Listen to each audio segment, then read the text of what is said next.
Hi there, here we are in Veto, Wisconsin 16, and today we are going to learn about DWG import.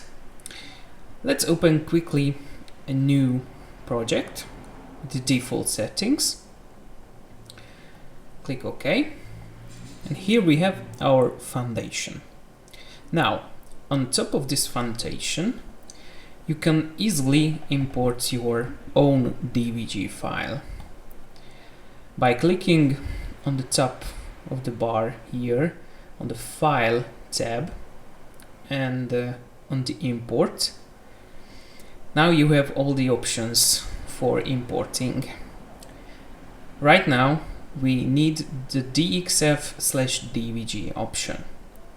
Click it, and in the Open window you can select between DXF, DXF or DWG. I have a DWG now and I'm gonna open it.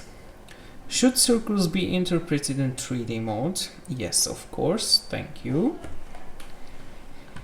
Now we have lots of options in this window. I'm gonna walk you through the important ones.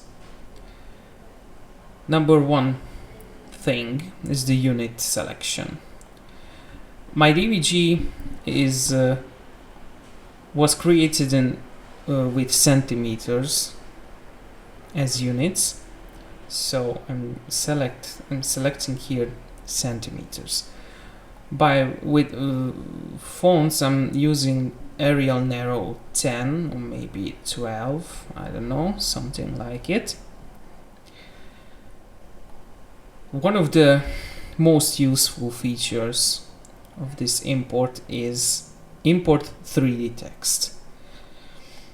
As you can see, it doesn't matter where I'm turning or rotating this model. The Excel names, the definitions, all these letters and numbers are always facing towards me, thus making the floor plan reading much easier. So I recommend always ticking this import 3D text checkbox. Of course, if you have multiple layers in the DWG created, Wisconsin will recognize all of them, and you can select which ones do you want to import. You can click all if you need all of them, you can click none and select some of them if you don't need all the layers. Right now I need all of them.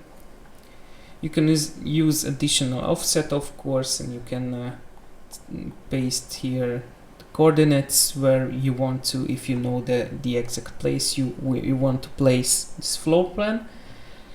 Layer structure, I like this because you will have individual structures or layers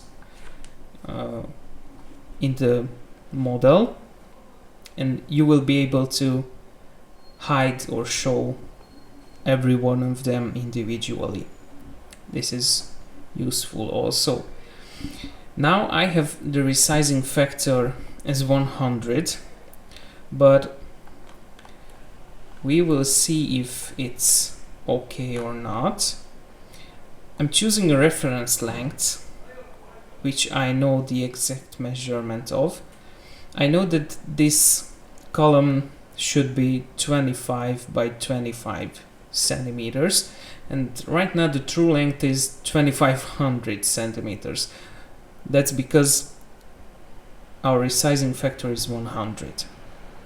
If I input here a factor length as 25 centimeters and I'll tell the program to calculate scale factor, now our resizing factor is back to 1 and the true length is also 25. Now I know that my drawing is exactly where I want it.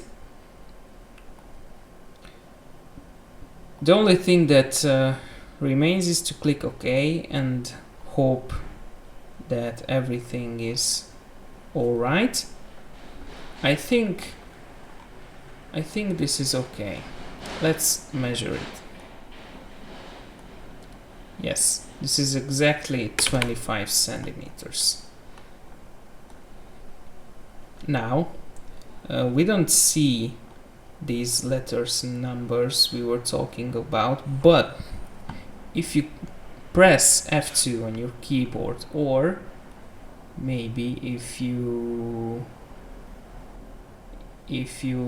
click this option in the window tab, generate all again, it shows also F2. I'm clicking it. Right now you can see all the names of the axles, and it doesn't matter where you are rotating or the model, you will always see clearly which axle is which. So now we know how to import and how to customize our DWG in Viscon 16.